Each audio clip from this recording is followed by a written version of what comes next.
बच्चों, कैसे हो आप लोग। ऑनलाइन क्लासेस में आपका स्वागत है। हम लोग भूगोल के प्रथम पाठ पृथ्वी की आंतरिक संरचना का अध्ययन कर रहे थे। पिछली क्लास में हम लोगों ने पृथ्वी कैसे बनी इसके बारे में जाना था एक वीडियो के द्वारा। तो आपने उस वीडियो में देखा था कि लगभग 5 अरब साल पहले हमारे सौरमंडल की उत्पत्ति हुई थी और उसी सौरमंडल के 8 ग्रहों में से एक हमारा जो पृथ्वी ग्रह है उसकी भी उत्पत्ति हुई थी। जब पृथ्वी का जन्म हुआ था तब वो गर्म गैस और धूल के कणों से एक दहकते हुए गोले के समान थी। ये चीज़ हमने वीडियो में देखी थी। करोड़ों वर्ष बाद पृथ्वी का वायुमंडल बना और घनघोर वर्षा के कारण धीरे धीरे पृथ्वी की ऊपरी जो परत थी वो ठंडी हुई।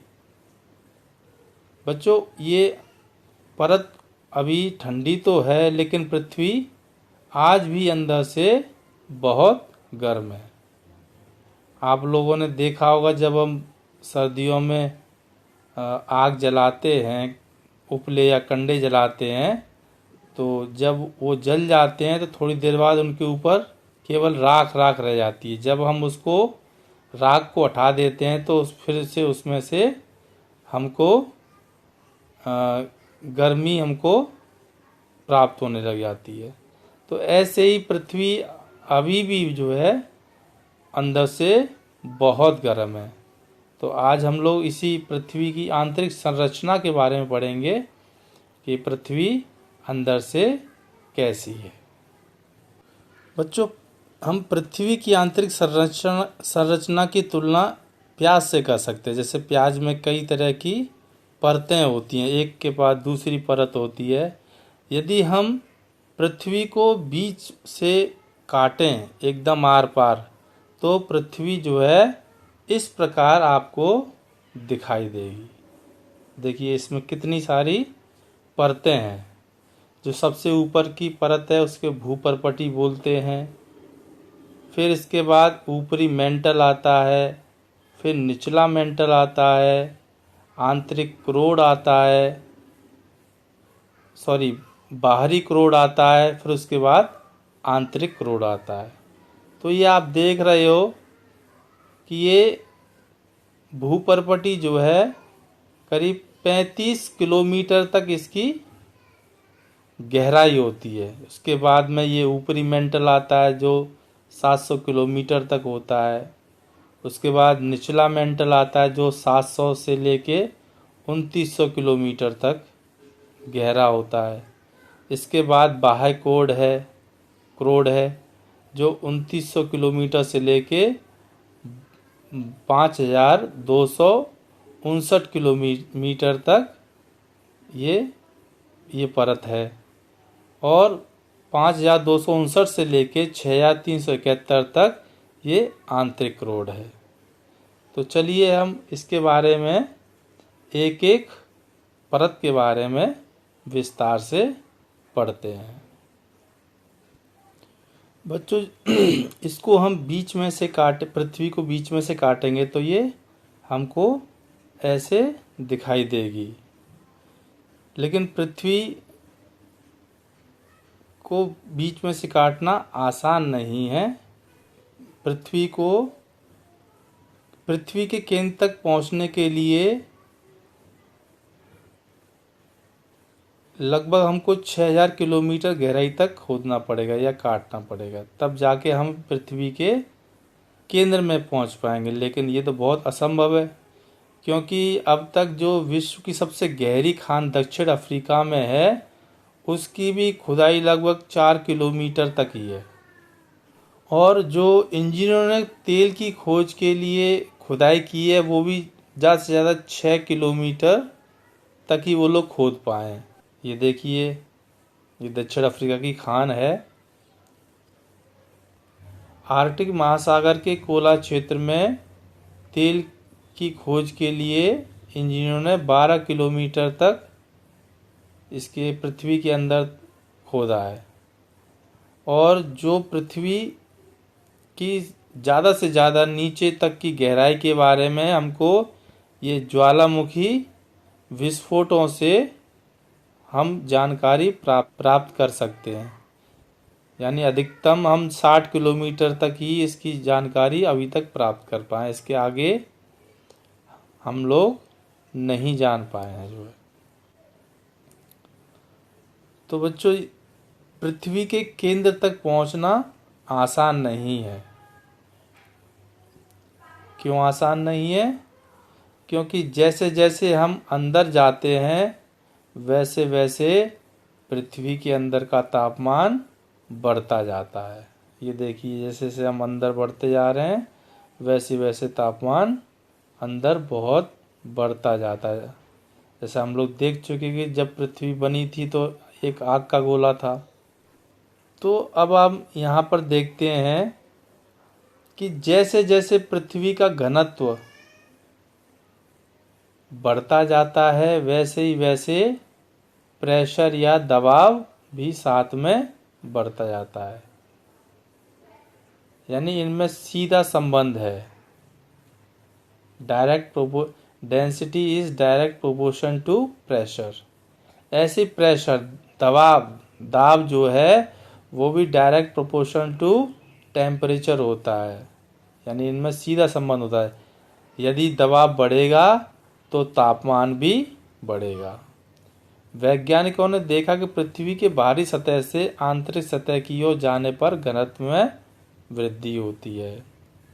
पृथ्वी के अंदर जाने पर घनत्व बढ़ रहा है, अर्थात प्रेशर भी बढ़ेगा। इससे पता चलता है कि पृथ्वी का आंतरिक भाग भारी वस्तुओं से बना हुआ है।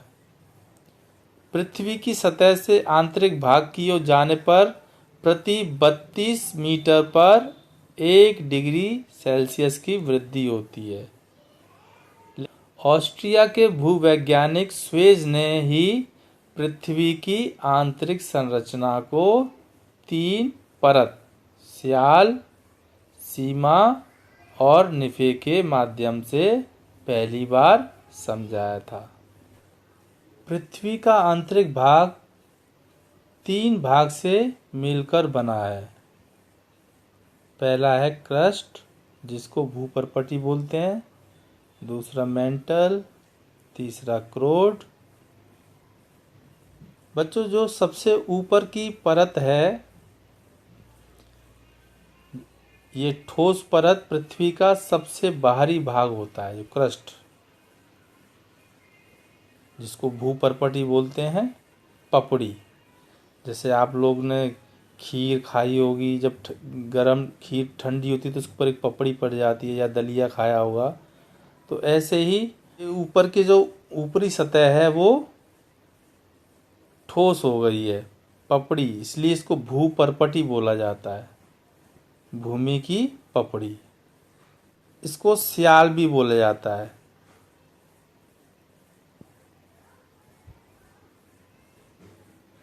क्योंकि ये सिलिका और एल्यूमिनियम से मिलकर बनी है। और इस क्रस्ट भूपर्पटी की मोटाई महासागरों और महाद्वीपों में अलग अलग होती है। महासागरों में कम और महाद्वीपों पे ज़्यादा होती है। इसकी मोटाई जो है समुद्र की तलहटी पर करीब 4 से लेके 7 किलोमीटर तक मोटी होती है, जबकि महाद्वीपों की भूपर्पटी औसतन रूप से 35 किलोमीटर तक मोटी होती है। कुछ पर्वतों के नीचे तो इसकी मोटाई 70 किलोमीटर तक भी होती है। ये देखिए, ये चित्र है महाद्वीपीय पर्पटी एवं महासागरीय पर्पटी। ये आप देख रहे हो, ये महासागरों के नीचे कितनी मोटी इसकी परत है। तो ये 4 से लेके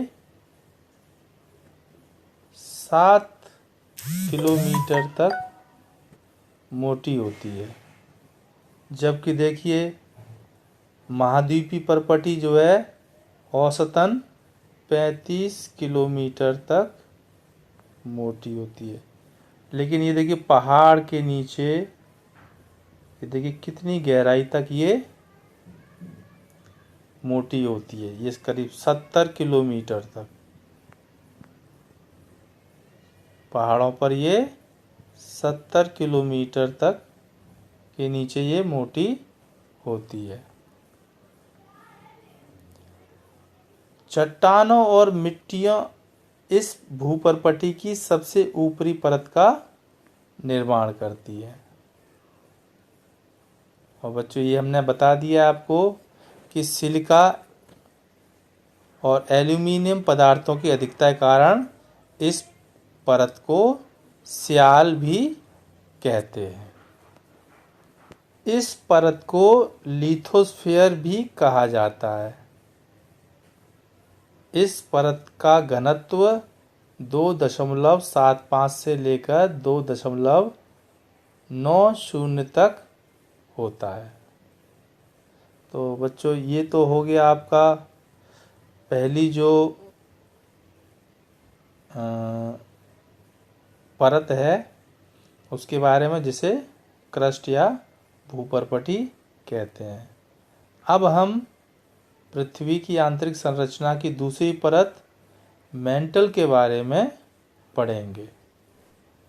पृथ्वी के आयतन का केवल 1% हिस्सा ही भूपर्पटी है।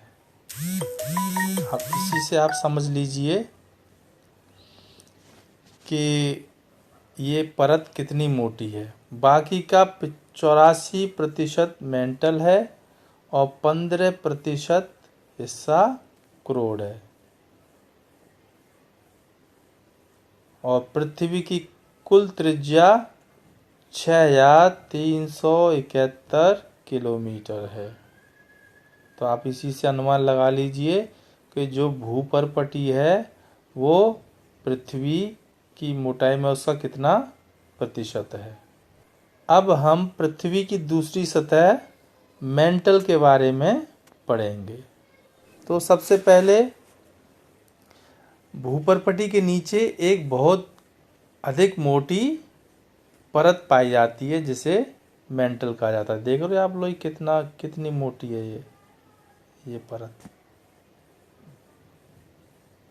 और ये 2900 किलोमीटर की गहराई तक पाई जाती है। 2900 किलोमीटर तक की गहराई पर ये परत पाई जाती है। मेंटल में चट्टानें पिघली अवस्था में पाई जाती है। यह भूपर्पटी से एक सीमा द्वारा अलग की गई है जिसे इसके खोजकर्ता वैज्ञानिक भूवैज्ञानिक मोहोरोविक के नाम पर मोहो असांतत्य कहते हैं। मोहो डिसकंटिन्यूटी। मेंटल का ऊपरी भाग दुर्बलता मंडल कहा जाता है। इसका विस्तार 400 किलोमीटर की गहराई तक है। ज्वालामुखी विस्फोट के समय जो लावा धरती पे आता है उसका स्रोत यही दुर्बलता मंडल ही है। मेंटल का ऊपरी 700 किलोमीटर तक का भाग ऊपरी मेंटल तथा शेष भाग निचला मेंटल कहलाता है। पृथ्वी के आयतन का 83% तथा द्रव्यमान का 67% भाग यही मेंटल होता है। मेंटल जो परत है वो सिलिका और मैग्नीशियम से मिलकर बनी है। इसी कारण इसको सीमा कहा जाता है। Si माने सिलिका, Ma माने मैग्नीशियम। इस परत को पायरोस्फीयर भी कहा जाता है। इस परत का घनत्व 2.90 से लेके 4.75 तक होता है और इसको वाइट ऑफ द अर्थ भी कहा जाता है। इस परत को वाइट ऑफ द अर्थ के नाम से भी जाना जाता है। तो बच्चों, आपने देखा भूपर्पटी और मेंटल का ऊपरी भाग मिलकर स्थल मंडल कहलाता है। जो आप लोग पढ़ते हो स्थल मंडल के बारे में, तो इस भाग को मिलकर ही ये स्थल मंडल बनता है, जिसकी मोटाई करीब 10 से लेके और 200 किलोमीटर के बीच में होती है। अब हम तीसरी परत क्रोड के बारे में पढ़ेंगे। पृथ्वी का सबसे भीतरी भाग क्रोड कहलाता है, जिसको इंग्लिश में कोर भी कहते हैं। क्रोड और मेंटल की सीमा करीब 2900 किलोमीटर की गहराई पर है। क्रोड को 2 भागों में बांटा गया है, एक बाह्य क्रोड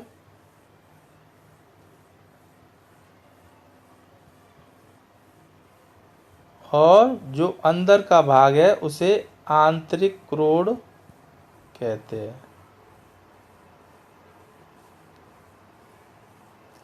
बाह्य क्रोड जो है वो तरल अवस्था में है, जबकि आंतरिक क्रोड ठोस अवस्था में।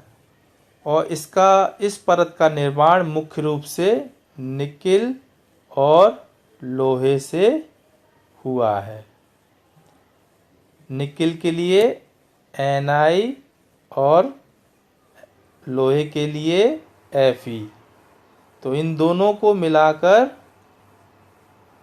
इस परत का नाम निफे, इस परत को हम निफे भी कहते हैं। और ये क्रोड जो है भारी धातुओं, ये निकेल जो और लोहा जो है भारी धातु है। तो बच्चों, ये आंतरिक क्रोड जो है ये एकदम ठोस है। ये वाला भाग,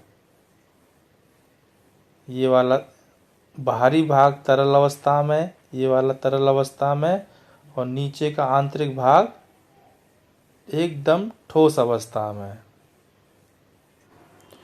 तो बच्चों, आज हमने पृथ्वी की आंतरिक संरचना के बारे में पढ़ा।